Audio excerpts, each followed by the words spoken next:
Hey folks, welcome to this week's Unreal Engine News and Community Spotlight.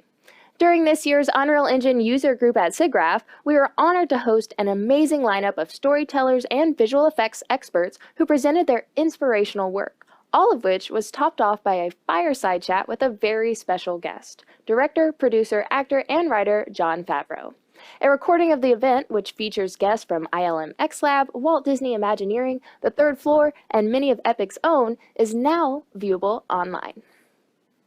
In a breathtaking follow-up to the Il Gigante Michelangelo's David in VR, our lead technical animator Christopher Evans debuted Il Divino, Michelangelo's Sistine Ceiling, in VR at SIGGRAPH's Immersive Pavilion, transporting viewers inside the walls of Vatican City's famed Sistine Chapel. Don't forget that the summer UE4 Jam will kick off with the theme announcement at the end of next week's live stream, running from August 8th to the 13th. This is a great opportunity to try out new features, explore wild design ideas, or take a team of devs for a test run. Sign up today and get ready with helpful resources from our sponsors, including source control from Assembla, a Houdini trial, materials provided by Quixel and Game Textures, and access to sound effects from Soundly. We'll also have loads of great prizes from our other sponsors, Intel, Falcon Northwest, Logitech, IGDA, and DX Racer. As part of our continuing effort to make virtual production accessible to all, we recently published the Virtual Production Field Guide, a downloadable PDF intended as a foundational information document for anyone either interested in virtual production or already leveraging these techniques. The guide will help you gain a basic understanding of how virtual production works, outlines how each film department can leverage these workflows, and features interviews from award-winning film professionals. Shifting Tides, The Sojourn drops players into a dazzling, ethereal world that's so much more than just striking landscapes. Progressing through the game door by door, players are met with increasingly complex puzzles that cleverly build upon mechanics learned in previous stages. Adding a mysterious narrative to the pot, The Sojourn aims not only to confound players with its puzzles, but takes them on a journey into its compelling plotline. In our interview, learn about the team's creative process for developing interesting puzzles, about several UE tools, and how mastering those tools gave the team the ability to breathe life into a truly magical world. It's a new month and we have a new round of free Marketplace content for you. Create living worlds with authentic animations, magical combat systems, lush landscapes, footstep sounds, and a versatile VFX system. Hand-painted icons and stylish isometric interiors are now part of our permanent collection. Download them all today. If you love contests, NVIDIA is running Project Soul Remixed. They've released Unreal Engine assets from Project Soul, which premiered at SIGGRAPH last year, and they want you to remix them. Put them in a new environment, repose them, animate them, or even modify the characters. Read the full contest details to see how you could win a Razer Blade 15 Studio Edition laptop, RTX GPUs, and Marketplace credits. And this week's top karma earners are Shadow River, Mo Wata, Vice Corps, The Real Man, Clockwork Ocean, Pavi Pavi, Christoph Morva, T. Sumisaki, Jez Central, and Garner P57. Thank you for all your support on AnswerHub. Onto our spotlights. Morphe's Law is a wacky, mass-stealing, robot morphing 3D shooter. With 8 body parts that grow or shrink, unique plugins to change strategy, mass-related maps, and game modes, this cross-platform shooter is wackier than most. Next up, Vigil is a thoughtful adventure horror experience built by a team of students that challenges players to think for themselves as they explore the same unfamiliar environment as the protagonist does. Will you be able to understand the bigger picture at the end of the game? There's only one way to find out. This beautiful creation is created by Hirokazu Yokohara. It's a combination of photogrammetry assets from a classic statue with a skull face modeled on top. It's been imported from Cinema 4D and is using ray-traced global illumination, and it is an absolutely stunning work. Great, great job. All right, thanks for joining us for this week's News and Community Spotlight.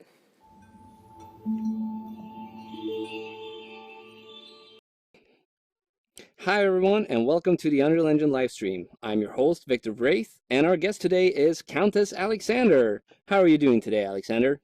Oh, well, thank you so much for having me here, Victor. It's really nice to be back, and as you can see, I am currently the Countess, so it's pretty cool. And yeah, you look really nice in your little suit there. So we have a really exciting live stream for everybody, and we'll see you in just a second. Nice. There we go, our little custom intro for you all. Something that we put together here. In like Um, 10 minutes, it was really quick of you. Nice job. Thank you. Well, Unreal makes it easy. So, hi everyone, for real this time. I'm Victor Lerp, Broden, as you all know, and with me today I have Alexander Pascal, and I'm really happy about you being able to come on here and help me out with this because Aw. it's a little tricky to run all this hardware on my own. Yeah, I'll if any mistakes happen, you just blame me, and then that's basically why I'm here. Okay, all Yeah. right. So you all heard it. If something goes wrong, it's Alex's fault. We'll see. But today we're here to essentially provide you with a simple yet quite quick and useful way to do motion capture inside Unreal Engine. And as you can see from the clip that we just did, it's very simple. We don't have any trackers for the waist or your legs or your feet, and so we're going with disembodied torsos, heads, and arms. Yep. And that's primarily, well, it would be hard to stand here. And now, to preface this with a little bit of reasoning of what we're doing here is that providing a simple way to record animation data using consumer VR hardware. We have a standard Oculus Rift and a pair of motion controllers. And we can use that data inside Sequencer to play back animations in the engine. So we're actually never going to leave the engine here. We're doing animation entirely inside Unreal. So there are no other third-party tools required. You can do cleanup once you export these animations out, but for our use case here, it is not necessary. And I wanted to mention that one of my inspirations of this is actually Red versus Blue, Yeah. which if you've ever seen it, there's a team, I believe they were students,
We're live. Check, check. Are we live? I believe we are. We're good? We have Sweet. audio. Let's see. I'm going to have to wait. Like 10 seconds to see Chat, if they no, catch 'cause back everything up. seems like it's working over here. It's all good. Are we back? Don't riot. Audio Audio's good? good? Yes. Audio's good? All right, okay. All right. We're back. Yes, okay, cool. So that was my fault. I'm so sorry. I was just back here. You couldn't see it happening, but I was pulling cords left and right. Totally my bad, somehow. That's what happens when you do it live, I guess. Yeah. That's strange. All right, we're back. So let's take it from the top again. Yes. I'm not really sure where it cut out. So what we're doing here is that we're trying to do a little bit of simple motion captures inside Unreal using a Got all this consumer cool- VR headset. Now we're using really a cool Rift, stuff. but this will work with Windows Mixed Reality or a Steam VR headset as well. Yeah, this was literally just me earlier, like, and Yeah. that's it. That's how we did the whole thing. Very easy. Sitting and waving. We are disembodied torsos, mainly yes. because we don't have any feet trackers. and Not it wouldn't- currently, we but could we sit were. here, I guess, and do something like that, but that wouldn't really lead to anything good. So for the simple use case here, what we're trying to demonstrate is simply to get you started. And without further ado, let's go ahead and prepare our scene here. So first of all, we're going to go ahead and get rid of our There we go. pre-recorded sequences that we had in there. Oh, I should actually go ahead and close that, and there we go. Now we no longer have that sequence. And we need to prepare our assets here. So I'm going to go ahead down and find our Countess here. When I asked Alex which Paragon character he wanted to be, he responded with Countess. And so, Yeah. so that's what we're doing. It was either that or Crunch, and I figured Crunch's huge arms would not translate well in that space. But I was like, yeah, Countess. She's awesome. It's one of my favorite characters.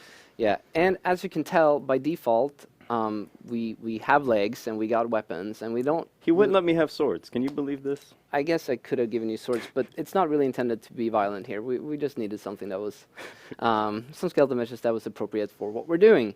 And a simple way that will work for the use case here, without exporting this and removing all the vertices and faces for the polygons on the legs and the arms, we can simply just go ahead and find our thigh bones here, and we can set their scale to 0. So we'll do it on the left one, and then we'll do it on the right one. Yeah, this is that beautiful game dev trick where you just scale something to 0 to make it cease existing, technically. Well- Or it's not technically, but I believe it's used for, in this case, when the weapons are actually rigged to the full humanoid skeleton, you actually do hide it like that, you know, when you want to unsheath it or put it somewhere else. it's pretty clever. That's the only way that I've ever been able to do that anyway, when it's rigged like this. Anyway, so we'll go ahead and then find the weapon bones. So I'll just search for weapon. We'll do weapon L, set that scale to 0. And we'll do weapon R, set that scale to 0. And then now we essentially, this is what we want, right? So we can go ahead and record just this simple pose as an animation and then use that as our base for all of the inverse kinematics that we're going to get into in just a little bit. So I've opened up recording settings here. You can do that from window and then recording settings. And I've set the length of this recording to 1, just a simple short number. We will go ahead and hit record. And we will pick our, in the mocap, I'll make a new folder here actually so that we can separate everything. I'll just call this live for live streams, everything that we do live. And we'll call this anim, countess, mocap, pose, base pose. I like base pose, base pose. All right, let that run. All right, and now we can open up that animation. And as you can see, it is not moving at all. And that's precisely what we want. Oh, there we go. I just want this pose so that we don't have the legs or the weapons. All right, so now we have prepared our asset, and my little coder is like, who needs legs anyway? And in a world where, okay, there we go. Sorry, I had to get to my proper notes here. Okay, so we have the basic pose here that we need of Countess, and now let's go ahead and create an animation blueprint for her. So we will find our skeleton. We can actually do it from right here, I think. Create asset, create animation. Oh, I have actually, okay, that's new for me. You know what? Let me do it the workflow that I'm used to. This is actually kind of cool. I think we could use this. Oh, sorry, that was post assets. That's why. Either way, I'm not actually sure if I can use any of these or which ones I'm supposed to select. So I'm just going to do it the way that I'm used to, which is to find a skeleton, right-click it, go to create, and then make an animation blueprint. We'll call this animBP, Countess, mocap, and I'll add the live tag there so that we can find that later. Let's go ahead and open that up. All right, and so to start off in the animation blueprint here, I'm going to go ahead and go to our asset browser, and I'm going to find the pose animation that we just recorded. And if I go ahead and plug that into our final animation pose, and we hit compile, we can see now that the animation that we'll be playing is just simply that one with those bones scaled to 0. Can we get to an audio of the SpongeBob like, my legs? I keep thinking about I that. don't actually think I've seen that. I'll ask you to link me that later. All right, we're going to need a little bit of space here. Just proving a point there. We're going to need some more things in between right here. And so what we're doing here is that we're using a mathematical formula that's known as inverse kinematics. Essentially what they do, it's a mathematical process of recovering the movements of an object in the world from some other data. In this case, the other data is the data from our head-mounted display as well as the motion controllers. And in Unreal, we actually have quite a couple of useful nodes that allows you to do this really quickly and easy. And so the first thing we want to do is to make sure that the pelvis is somewhere below the head-mounted display. We want to move the pelvis so that it follows our motion here. If we had more trackers, one for pelvis, we would set the pelvis bone to always follow That tracker. That tracker, yeah. But in this case, we're just going to use the head-mounted display location in the world, and we're going to take that location data in the world, and then offset it slightly downwards. So that would mean that when you're starting this off, you definitely want to start off like sitting up straight so that you are kind of aligned. It doesn't actually matter. We can set that offset ourselves. So sort of this is depending on the skeletal and then the character that you're using. And we can put in some offsets there to sort of tweak that. And I would like to mention that where this setup works entirely for the Paragon characters, if you're using a different skeleton with a different character, you might have to change some of the rotation and world transform that we'll be doing here. So it's a little bit dependent on which skeleton you're using. This is not going to work for every single rig in existence, but we'll get to that in just a bit, and I'll mention where those differences come in place if you'd like to do this yourself. So first of all, we're going to use a transform modify bone node.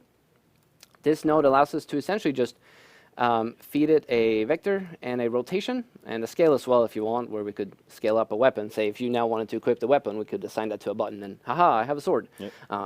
So we're going to need translation and we're going to need rotation data. But the first thing we're going to do is we're going to make sure that we set the bone that we want to modify. And in this case, it's going to be our pelvis. So we'll pick pelvis. And we want to modify both translation and rotation. Actually, sorry, that's wrong. We're just going to do translation here. We're going to do rotation in a little bit special way that allows us to more have a little bit more authority of where the torso is oriented towards. So under translation, we will go ahead and pick replace existing. So we want to use the translation data that we're going to feed in here and replace that entirely what we're getting. And we're going to pick do all this in world space because the data that we're going to get here is going to be entirely in world space. We'll go ahead and plug that in. As you can tell, though, we've yet to actually gather any data here. So we're going to head back over to our event graph. We're not going to need the pawn owner. There are two ways you can get this data into your animation blueprint. One way is to gather it all inside, say, your pawn, or possibly another actor that actually contains the skeletal mesh. But for our use case here, and to make this really simple to just import into another project, say you wanted to use one of these characters in a VR project that you've already made, you can just go ahead and drop it in. And so the first thing we're going to do here is to go ahead and I'm going to show you something cool. If we search for motion tracking, we get the entire API library for everything related to motion tracking. And this is a agnostic sort of wrapper, I guess is the right term. So it doesn't matter if you're using Steam VR, if you're using Oculus VR, if you're using any other new HMD or VR equipment that might come out. This is agnostic in terms of which platform you're using all this on. And so the first one we're going to need is to get the active tracking system name. We're going to plug that in here. And yes, you can actually set this and sort of get the reference here instead, but for the purpose here to make it all simple in just one blueprint, we're going to get this every frame. Not the most optimal way, but to note, this is all intended to be used in editor, so we're not really going to have any... This isn't like a runtime thing, because like in editor runtime, not like yeah, in-game editor runtime, time, but correct, like, yeah. correct. And this is also not a significant overhead in itself. It's All right, right. because it's the only thing we're really doing. Yes, yeah, correct, at this point. And then we need to enumerate our tracked devices. This function will return tracked devices based on our specification of the device type here. And so we're going to start off with our head-mounted display. And it returns an array, so we're going to go ahead and do a for each loop here. We could actually also just Get check. 0. Yeah, so we'll check if we actually have something here. So we'll get the length. Make sure that this is greater than 0. And if that's the case, we'll go ahead and drop in a branch, plug that in there, just to make sure that this is valid in case we don't actually have one. His valid checks are your friend. Yes, yes, they are. Always. They can save you, even being a little bit pedantic about dropping them in. Even when you know that this will always be valid, maybe you don't always know, and you might be changing something else that breaks that reference. So And in VR, God only knows when some random thing's going to unplug and then everything crashes. So everything crashes. Hopefully valid not all the checks. time. All right, so we're getting the active tracking system name. We're enumerating our head-mounted display as track device. We're checking if we have one there. And if we do, we're going to go ahead and get this. So we'll just go ahead and get a reference to that. And out of this, we actually have a super useful function that's called getDeviceWorldPulse. We also have pulse. The two differences here is that getDevicePulse, as the tooltip says here, will return a specific device track position and orientation in the tracking space. And that can differ between different VR setups. And so instead for us to get an absolute position that will always be the same no matter which one we're using, we're going to go ahead and get device world pulse. And that will actually return the world pulse of our track device, which in this case, if you remember, is the head-mounted display. And it's great. We're going to make sure that we add another bool here, just to be, or sorry, another branch to make sure that if it's tracked, we're going to go ahead and grab the position, and we're going to promote that to HMD world location. Simple as that.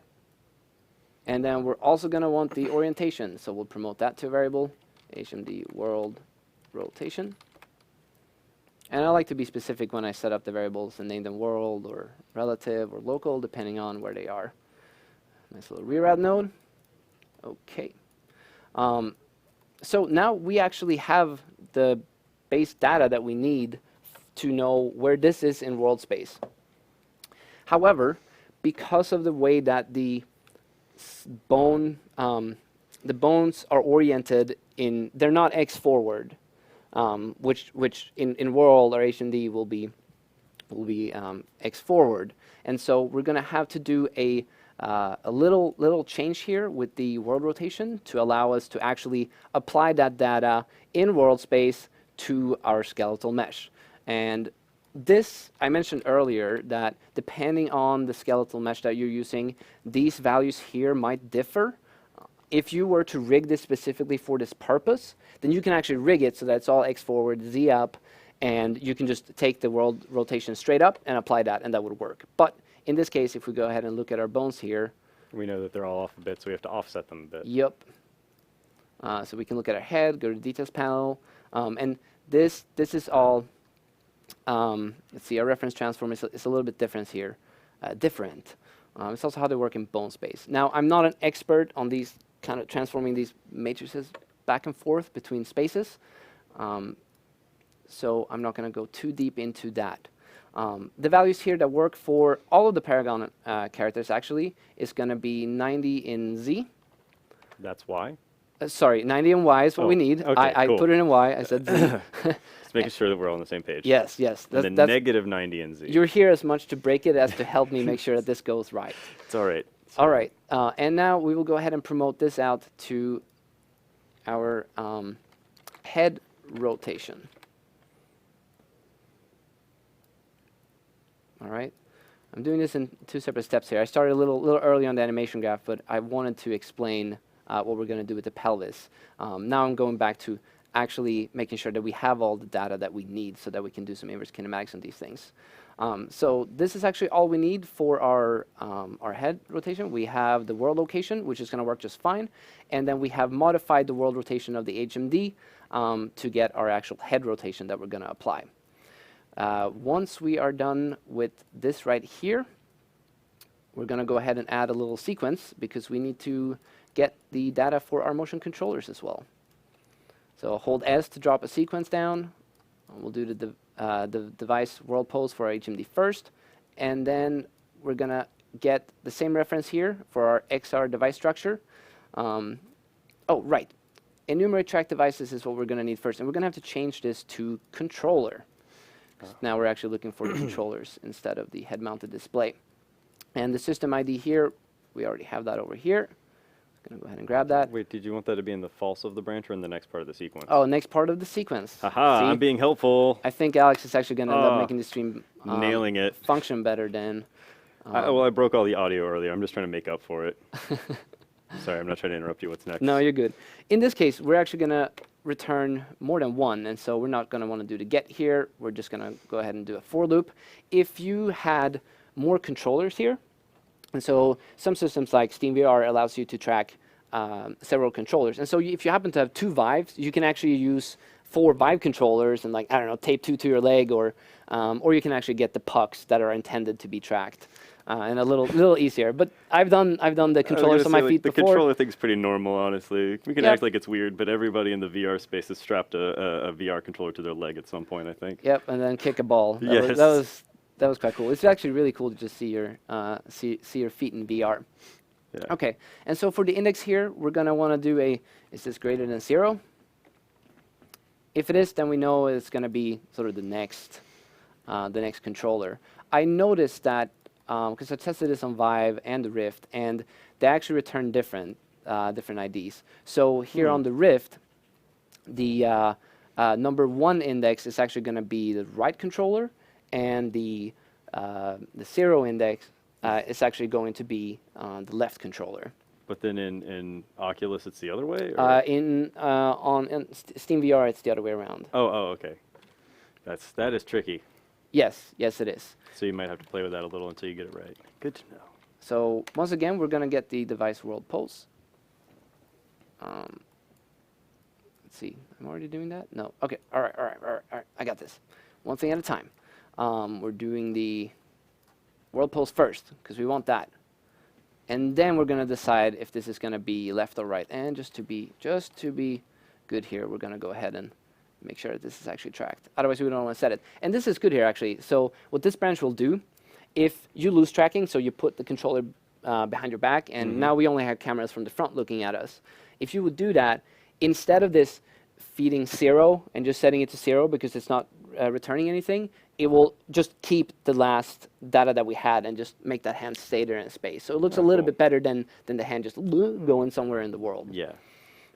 I do believe, also depending on the platform, the plugins themselves will actually, I think Oculus actually returns the last known, and it actually uses the IMU a little bit as well to give you some change in location. So it's all good. All right, so if we're tracked, we're going to go ahead and say our position here. I'm going to promote this to our left, motion controller. Location left.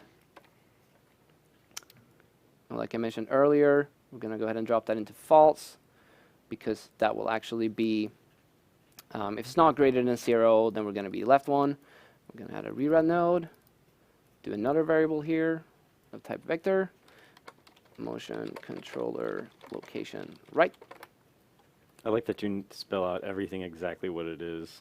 So if someone else comes in, they will never be confused. That's kind of the purpose. It applies to me as well, right? Because you can build this and then, oh, cool, I made a template. I can reuse this whenever I need it. And then you go back and need to modify something, and you're like, why is it all? Because I know me, I'd be like, this is motcon lock L and motcon lock R. Yeah, and then I'd come back like, what's a motcon lock? There's no overhead to the names at once you've package this out into a game. I don't even know if there's even an overhead and editor depending on the name. So being more precise with your naming is better than not being that. All right, so we got the right motion control location and the left one. We're going to go ahead and grab our orientation as well. And we're going to use motion controller rotation left. And that ended up over there. Plug that in. And then add a reroute node. And we're going to promote this to another one. Motion controller rotation right. So what I'm doing now is that we're getting all of the data so that we can use that in the animation graph to drive our animations. Something like that. It looks nice.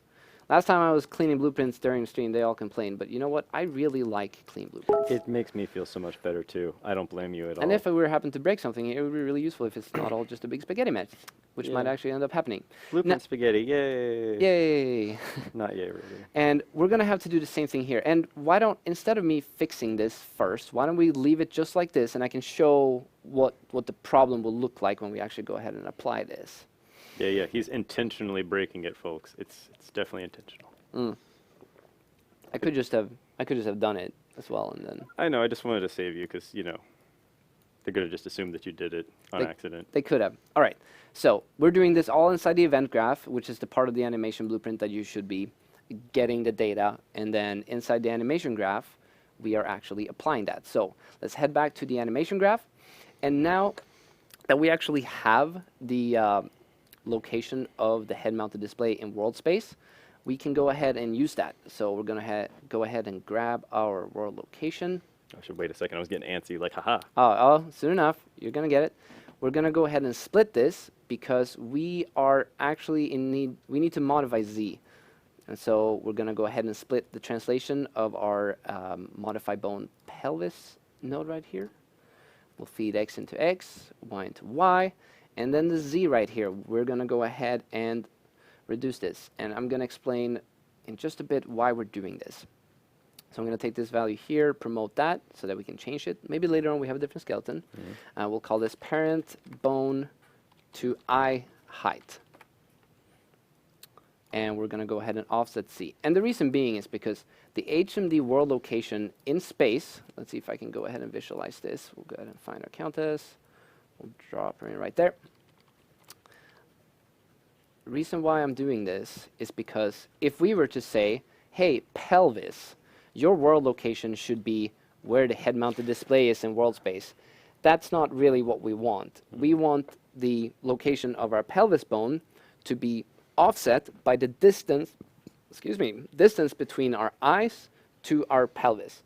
And so I've gone ahead and measured that, but to show you how you can do that, it's just simply to go ahead and go into one of the orthographics and one of the perspectives, and then let's see, what is it? Oh, I'm not clicking. You can hold like the middle window.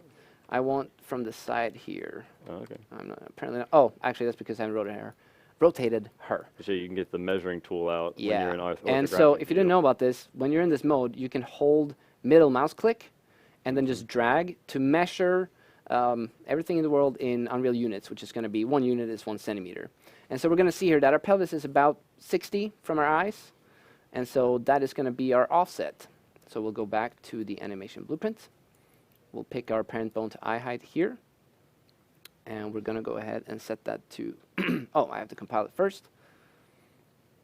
And we're going to go ahead and do minus 60 here.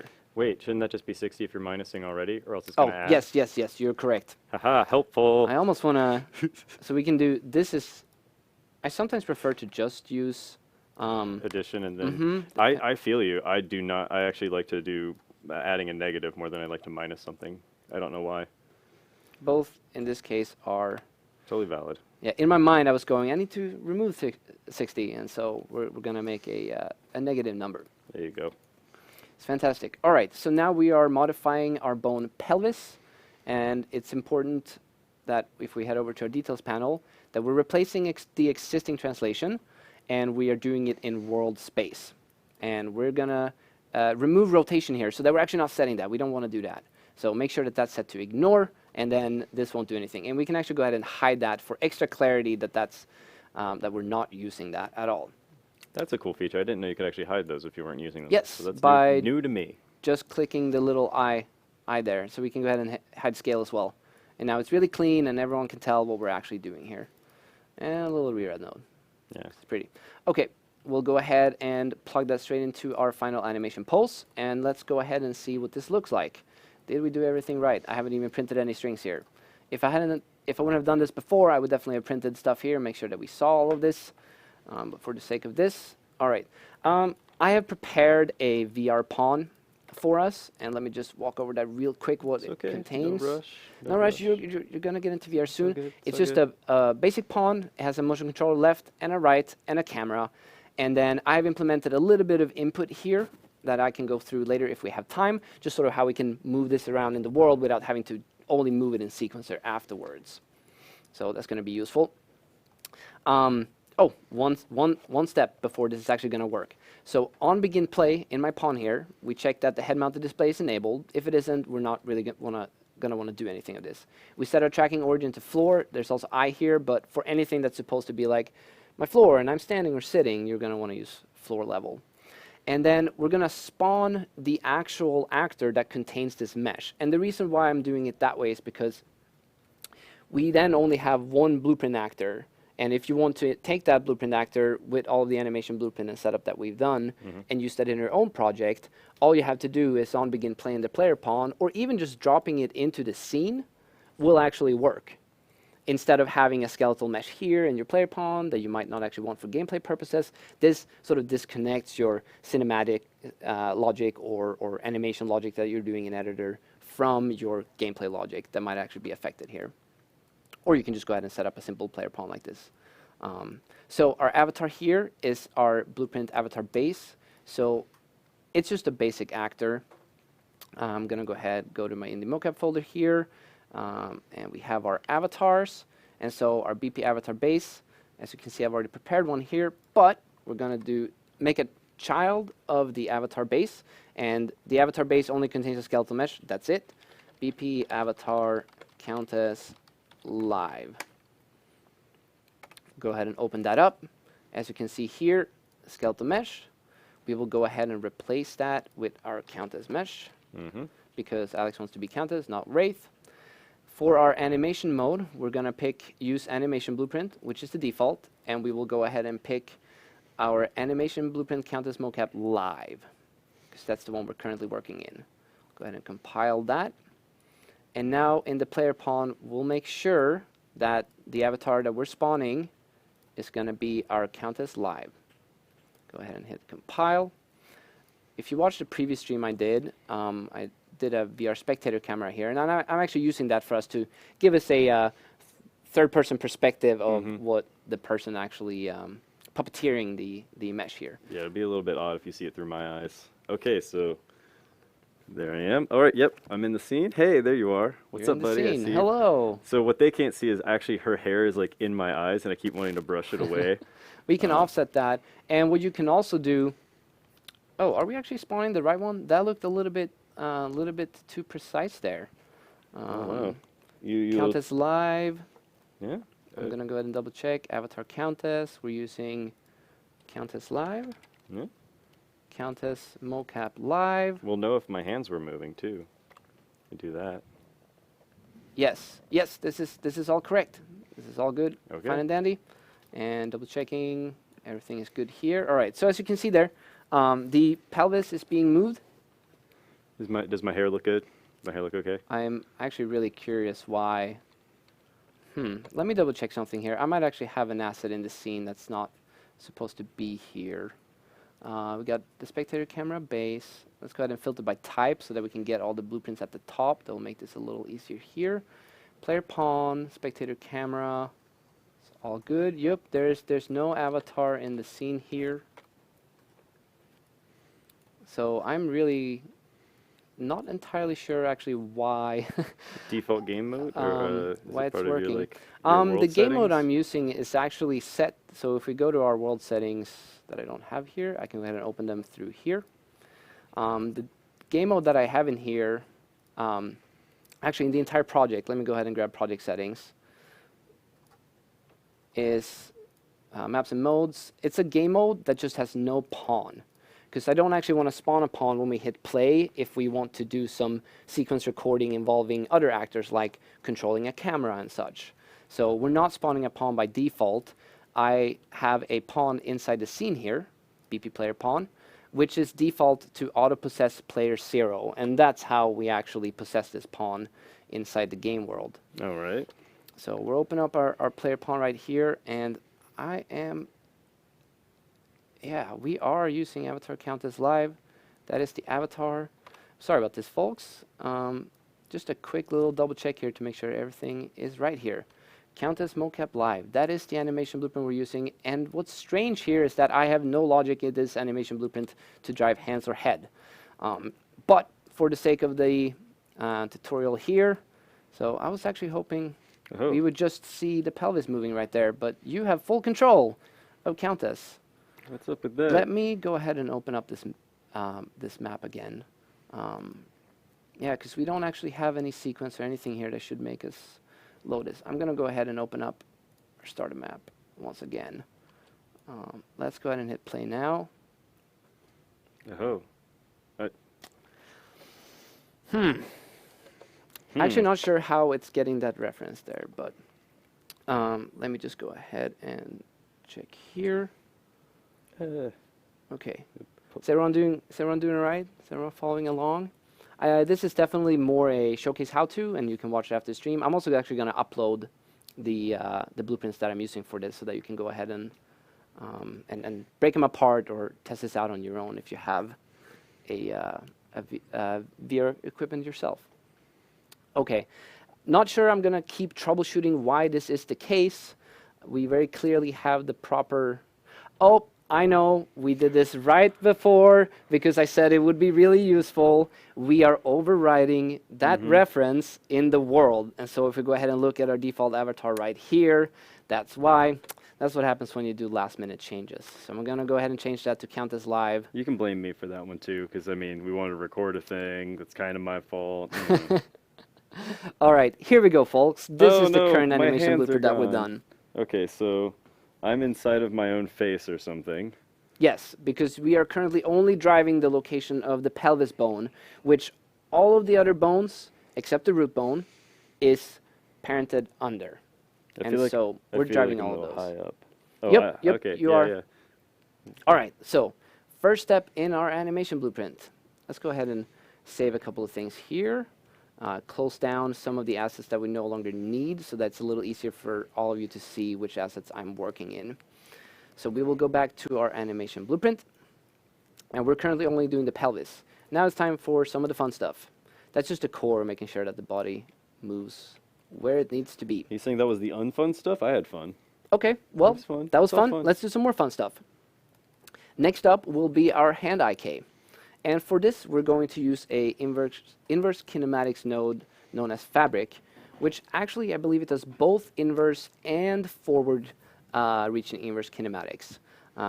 If you're really curious about how this math works, you can go ahead and read a little bit about it. I've been reading a little bit about it. Didn't make me that much smarter, but I know how to use it in the engine. There's some of those things that when it comes to game development, it's like assume that someone did a lot of good math and you can just put in some transform and you're good or something, that kind of info.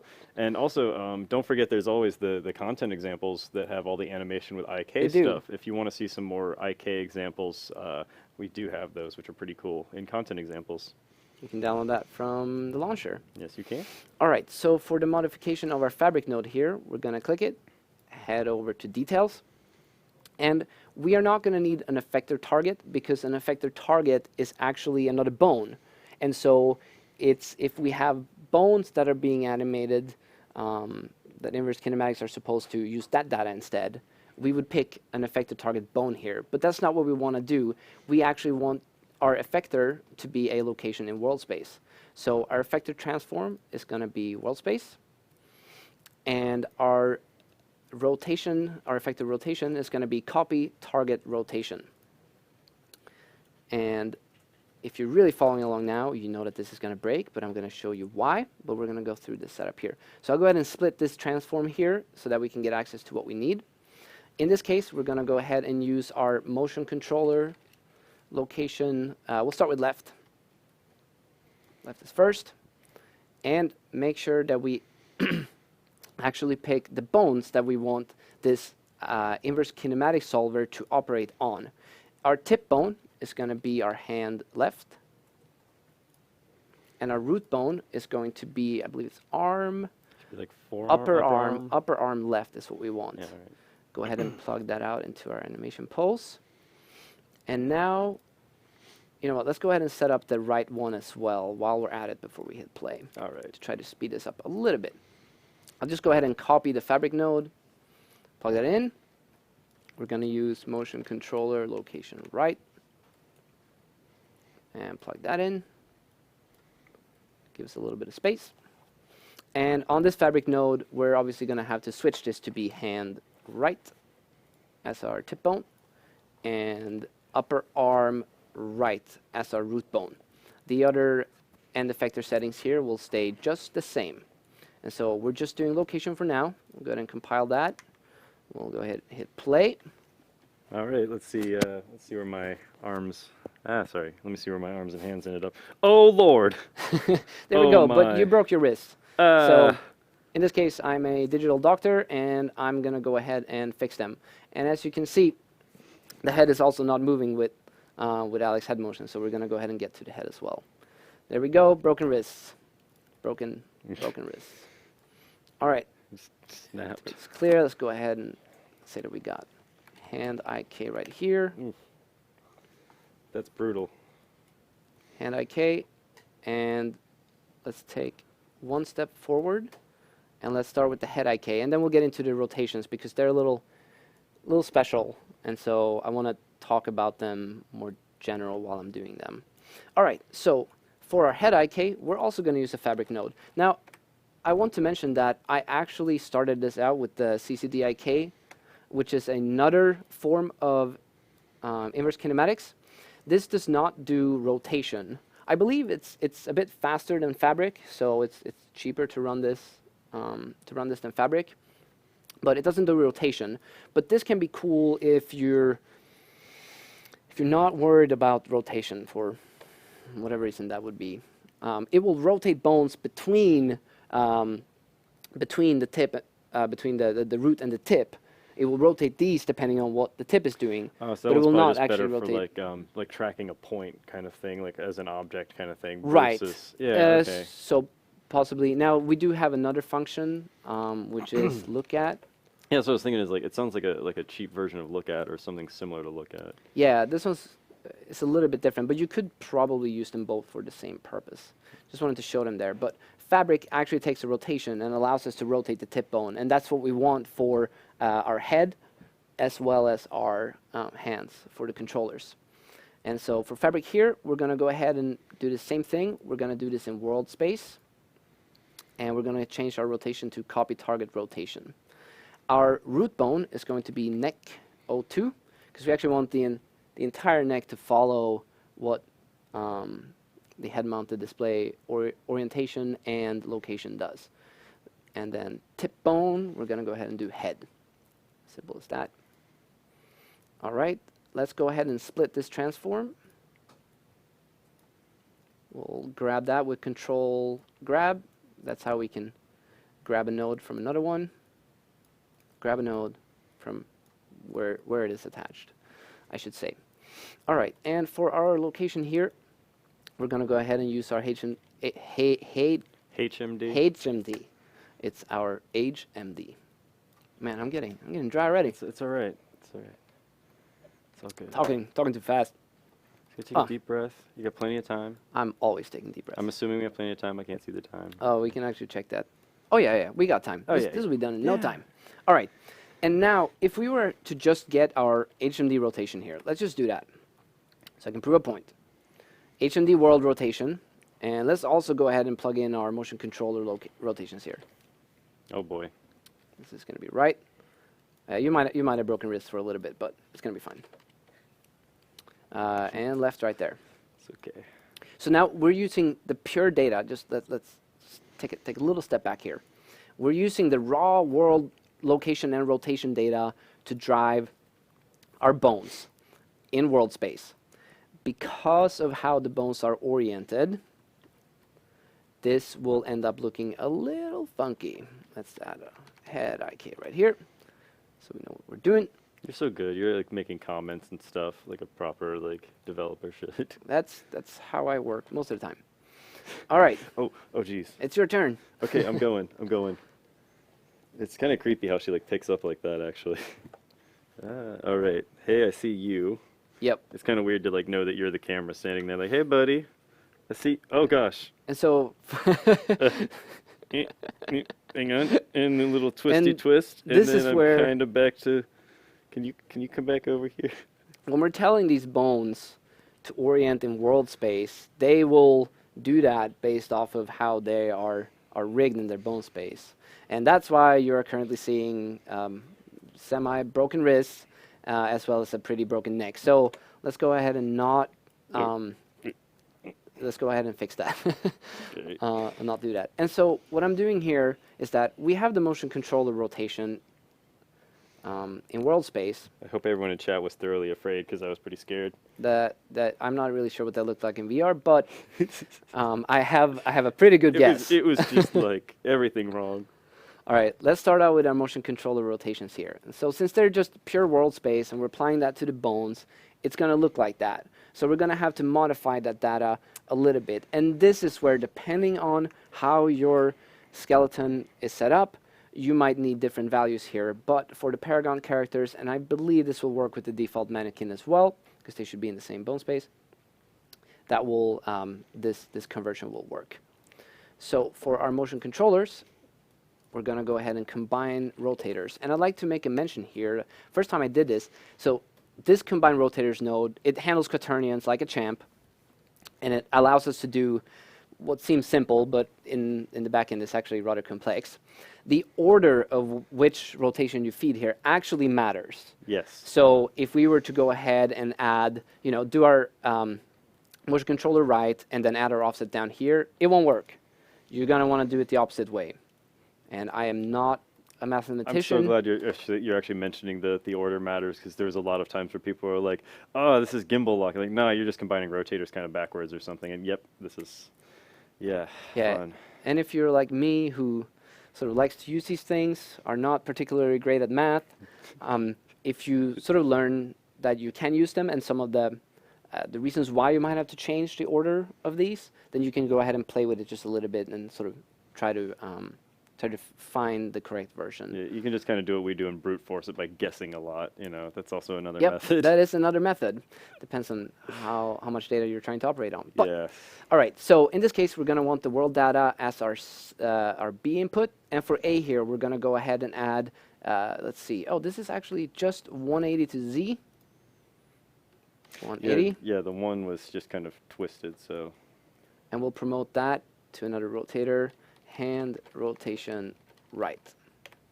And this, now we have converted the world space data into something that we can use inside our animation blueprint.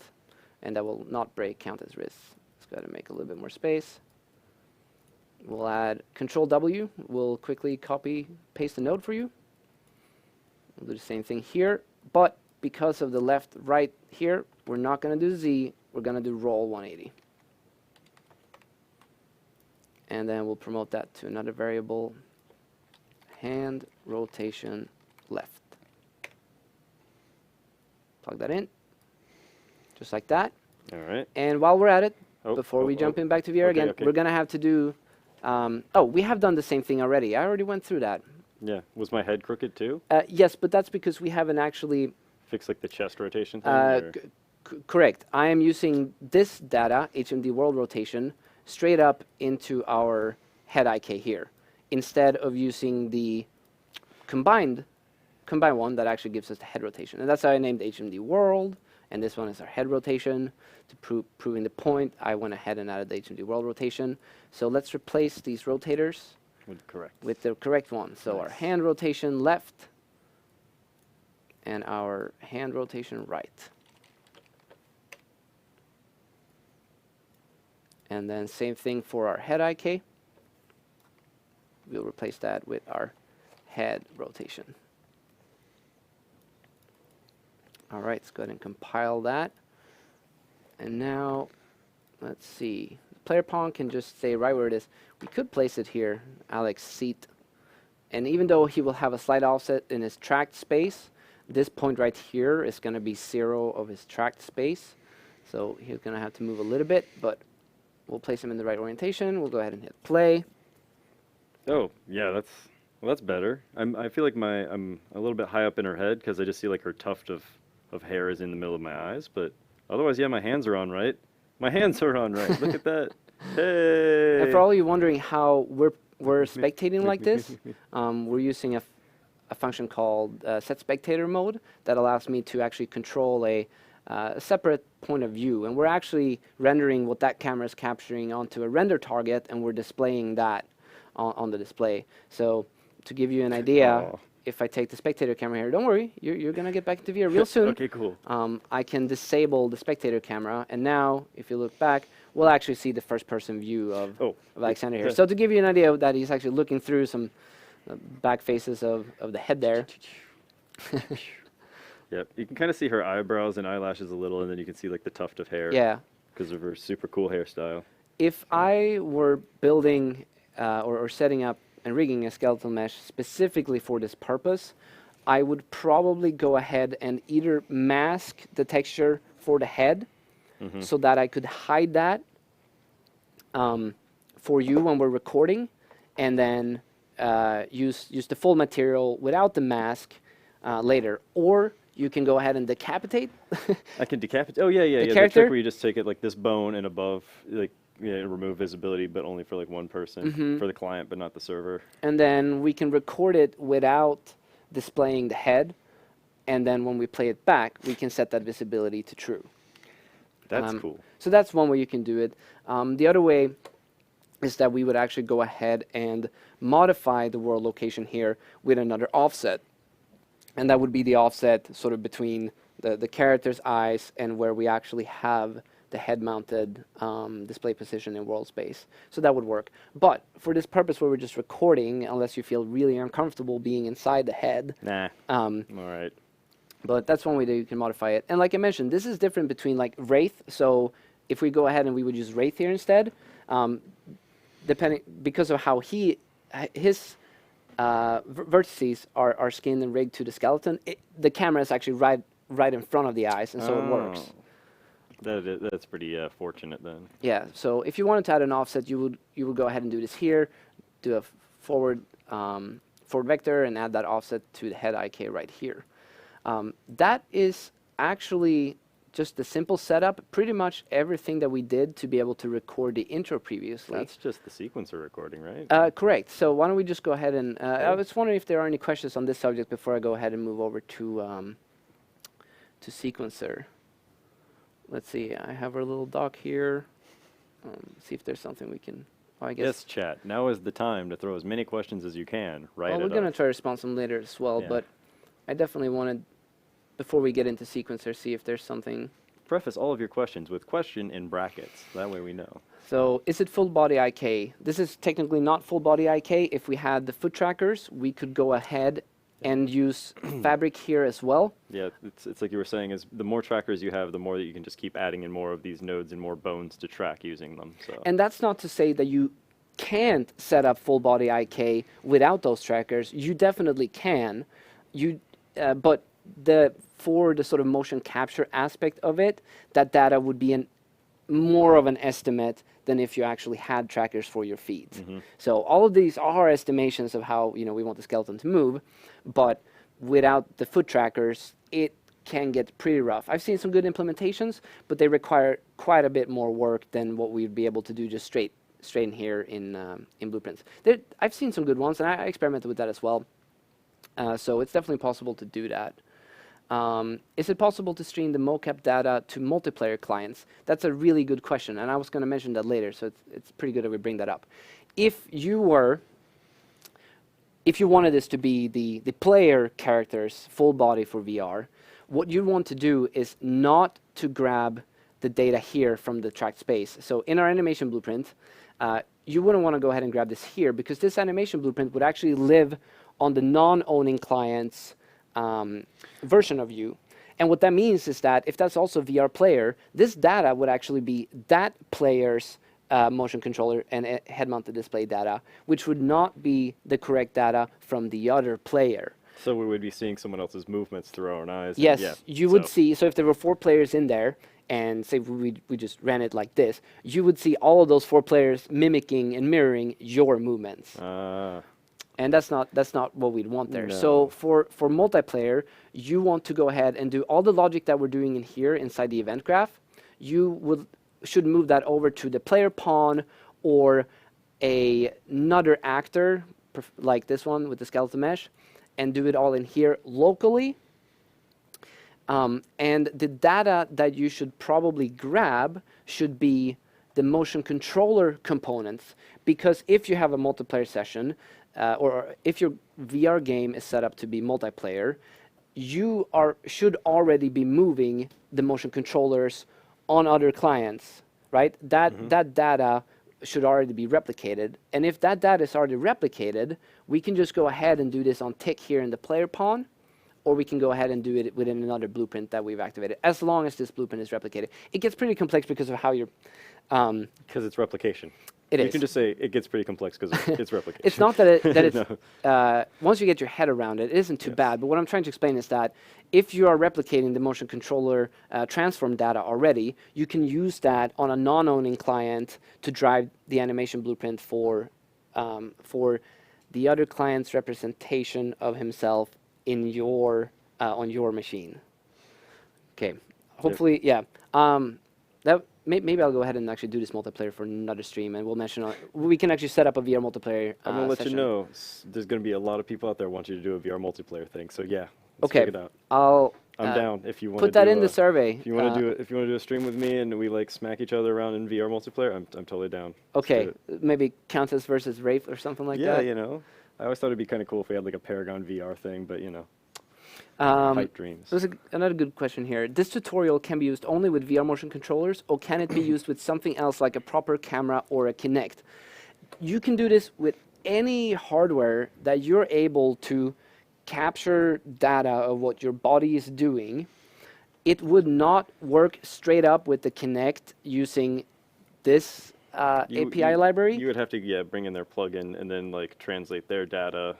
Really a lot of translation of how their data works, but you could probably do this really easily with like Live Link, like if you were doing something where you were using a mocap studio with Live Link. And that's how some of the full body IK solutions that are out there actually work. Some of them are using Live Link to pipe that data straight in. So just to briefly take that, you would have to replace the way that we're getting the data here from the motion controllers and just set the data that we're using here with the data that hardware is returning into Unreal. So it's definitely possible. Yeah, you can kind of genericize a solution, but it's as it stands, this is very much for Oculus and Vive. Yes. So can you show how the Pawn camera setup is? Yes, I can absolutely do that.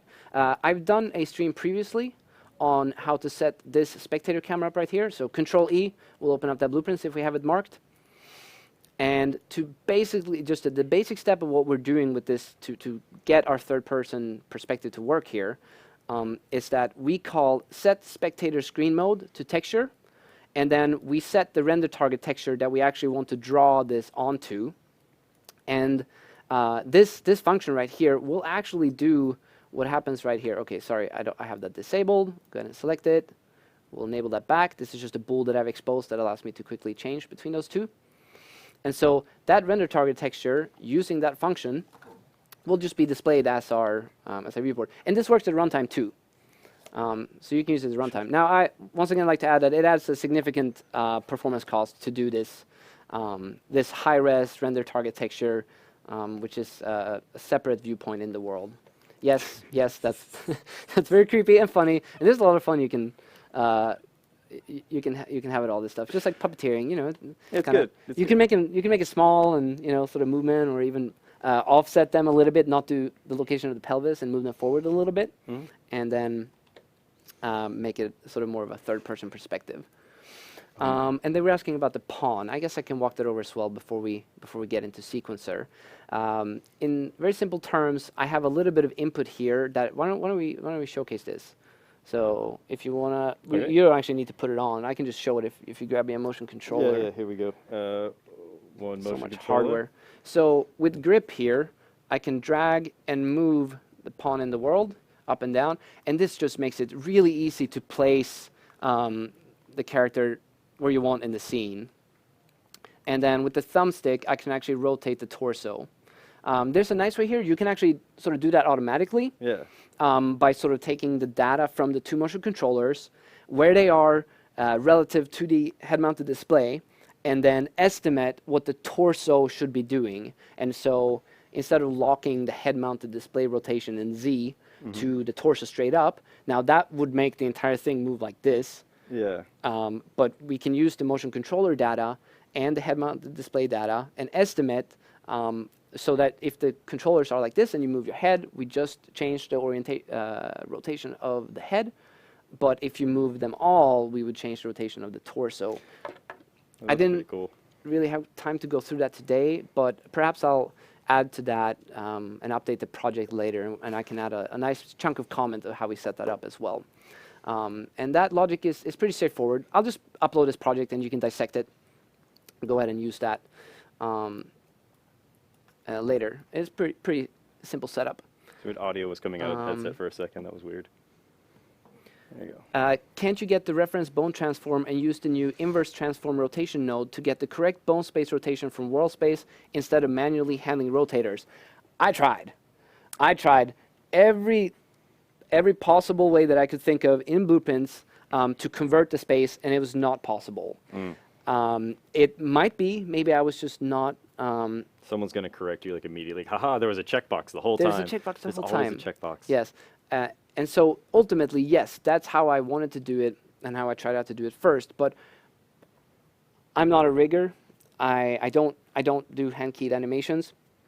And so, and I really tried converting those spaces, and it was always one that was off, one of them. So either the head was to the left or up and down to the right. And so this is how I solved it for the Paragon characters. For the transmode node, couldn't you use the translation to be component space? In one way, you can, but the problem is how we are grabbing. If we were able to get this data in component space, now we could probably convert that as well.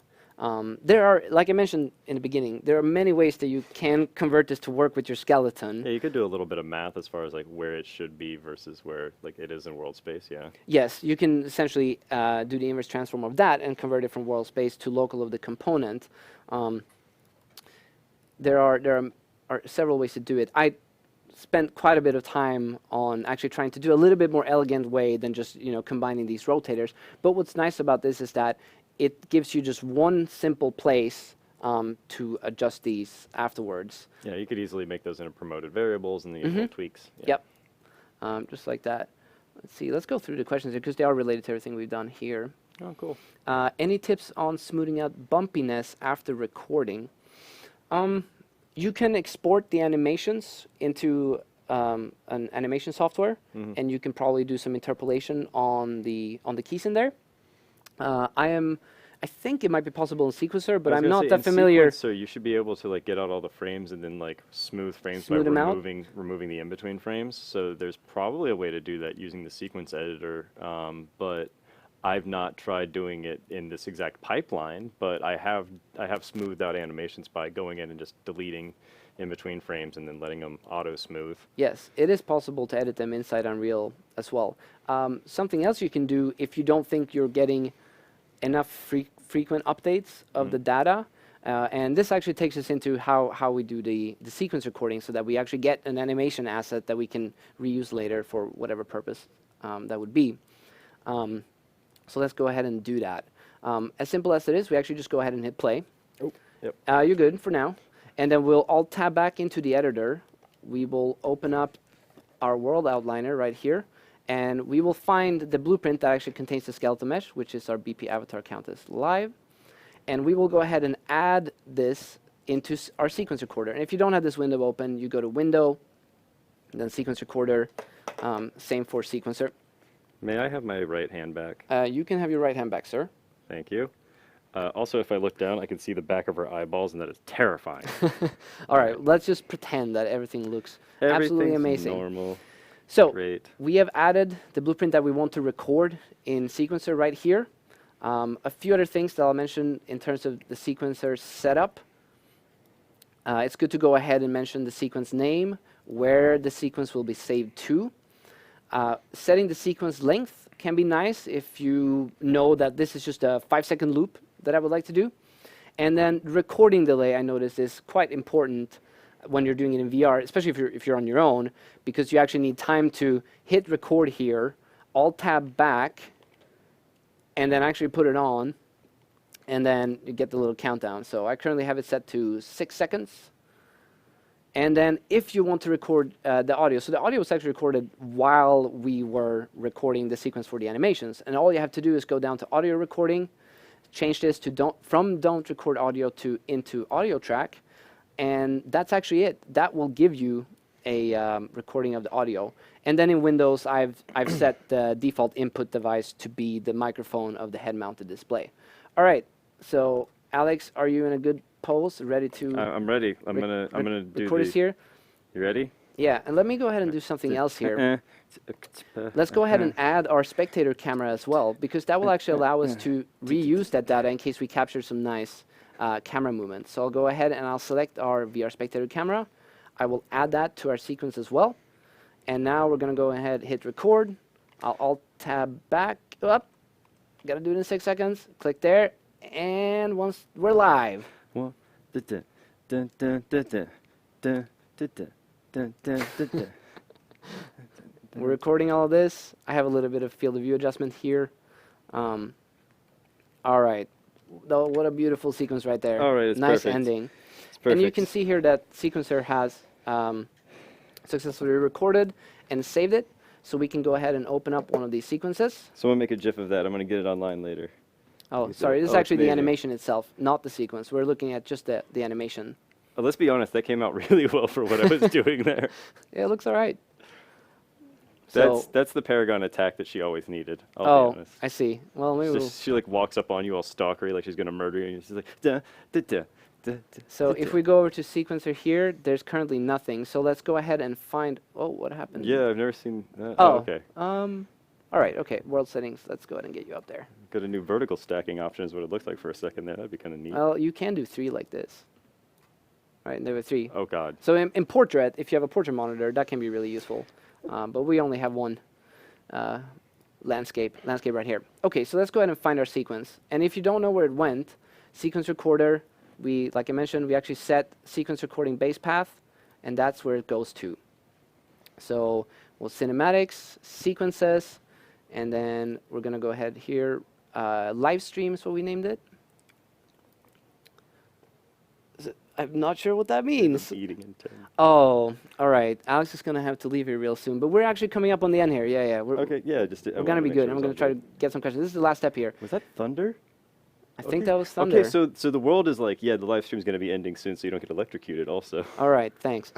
Thanks, world. All right. So we're gonna go ahead and open up the sequence that we just recorded here, and inside Sequencer we can see a recorded audio track, Hmm. which I'm not sure if it's playing back, but that Hang on doesn't here. matter because we weren't really saying anything useful.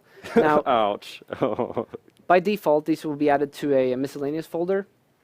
And we have our Countess track here, and we have our BPVR spectator camera track here. Now, this might just be my inexperience with Sequencer, but the way that I like to work with this is actually to delete the blueprint that we recorded here, because we actually recorded that animation.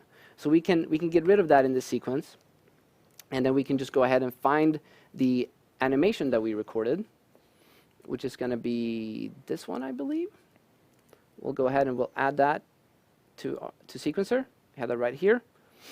And I actually need to add that. So that actually added the skeletal mesh, and we can now see her in the scene. But we also need to add the animation, which is called Live 0. And since I had the bar right here a little bit further, we're going to have to just move that animation back. And now, if we go ahead and make this a little smaller, We can do in editor time. We can go ahead and hit play, and now we can see the animation being played back in sequencer, and we also have the recorded camera track of the way that I was moving around the spectator camera.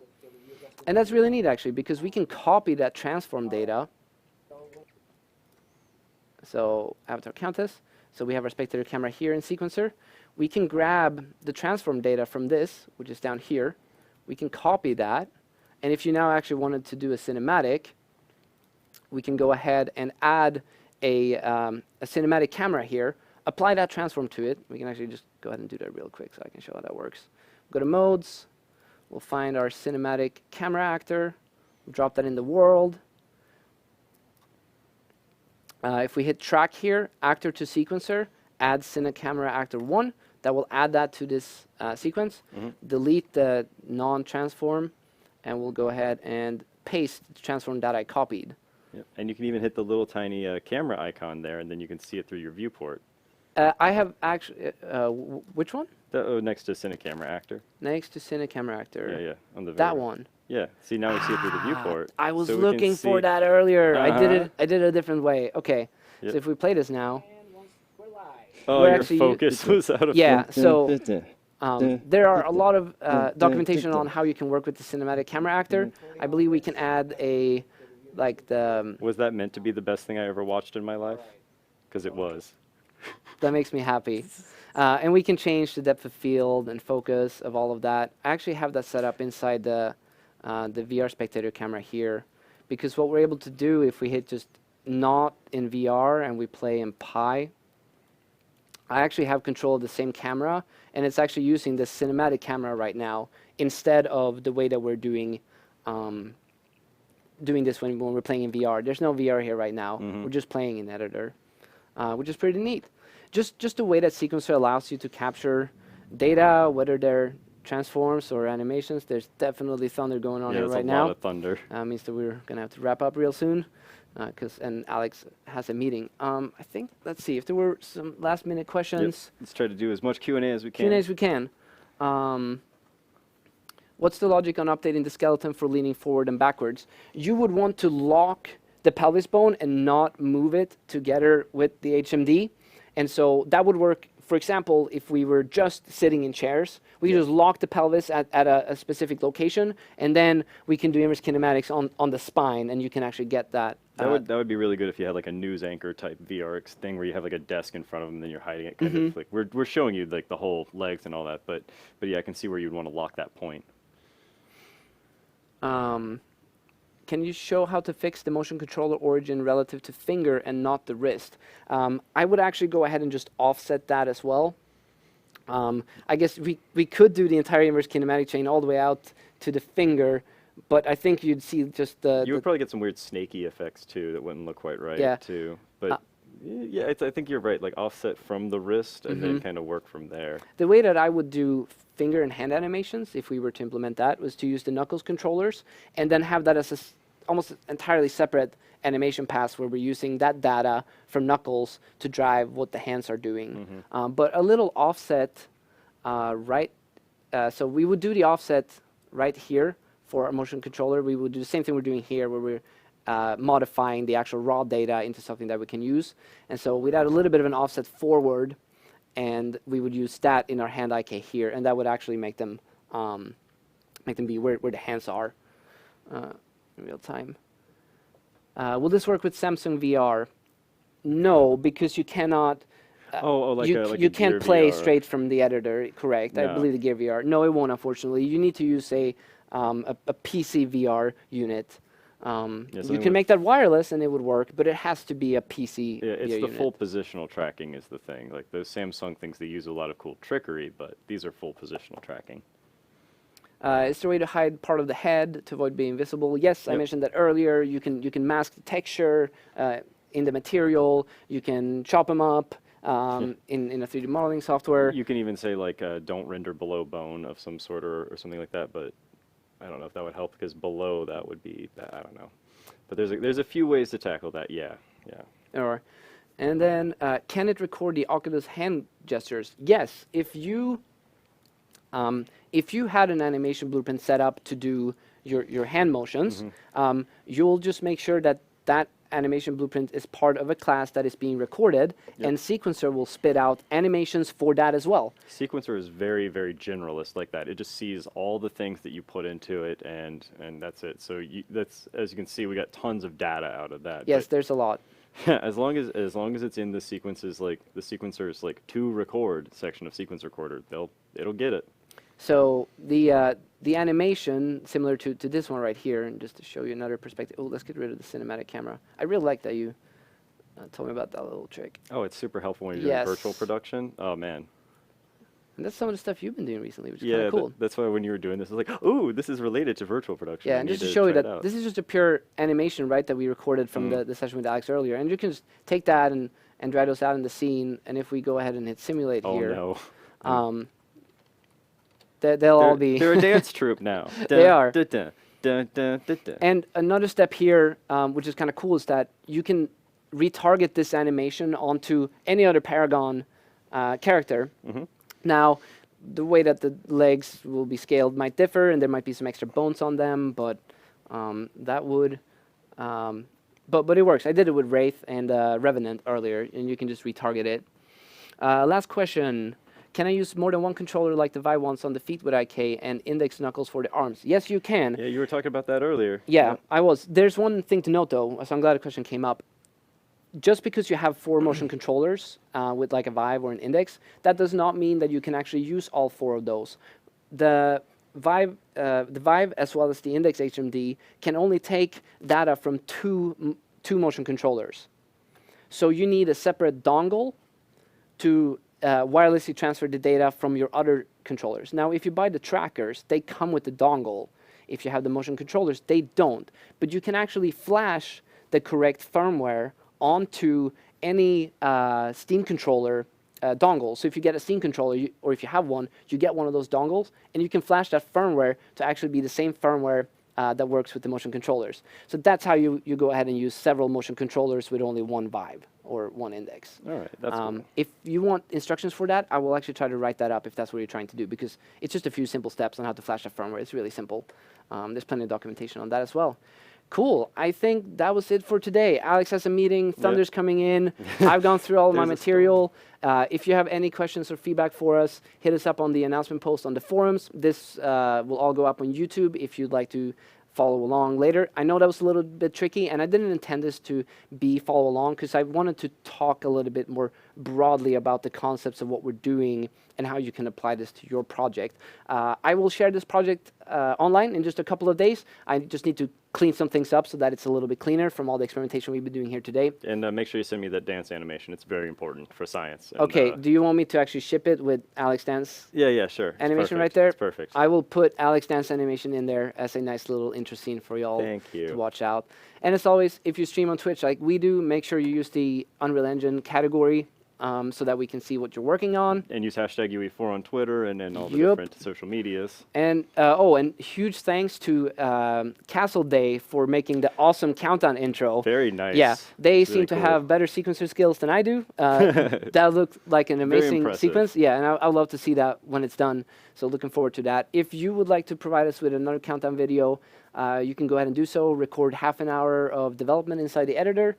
Go ahead and fast forward that to 5 minutes and send that to us with your logo, and then we'll go ahead and put you up as one of our countdowns. And always let us know about everything you're working on, and make sure you fill out the survey, which I believe we have pasted in the chat. So without further ado, thank you, Alex, for coming on, helping me running the show here. Well, thank you for having me. I had a great time. Yes, and I'm gonna try to make sure to get you back before you're out of here. Right, because I'm moving to Montreal. Heads up.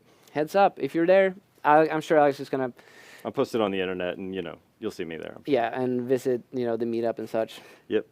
It'll be cool. That's awesome. Okay, everyone, thanks so much for watching. We'll see you again next week.